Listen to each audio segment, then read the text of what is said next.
Ah, sono due punti importanti. Uno, che loro sono una grande squadra e meritano il secondo posto. Quindi abbiamo giocato con una squadra che lotta per il campionato. Noi siamo una squadra invece che, a differenza dei conti, penso invece forse abbiamo una delle punte più importanti del campionato, che è Cristian Parisi. La nostra sfortuna è che non ha mai potuto quest'anno essere continuo, e da lì in poi, come tu mi insegni, come in calcio insegni, avendoci una buona punta a calciotto, quest'anno ci ha detto un po' male.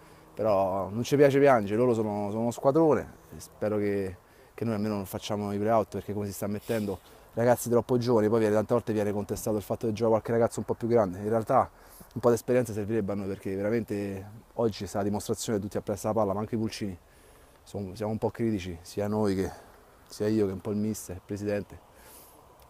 Non fa la differenza per i giocatori ex professionisti se tutta la squadra non corre. Invece noi cerchiamo di delegare a loro come se dovessero risolvere pure lì la partita da sola. Il calcio è fatto di unione e non lo siamo adesso, quindi speriamo solamente di riuscire a salvarsi, guarda.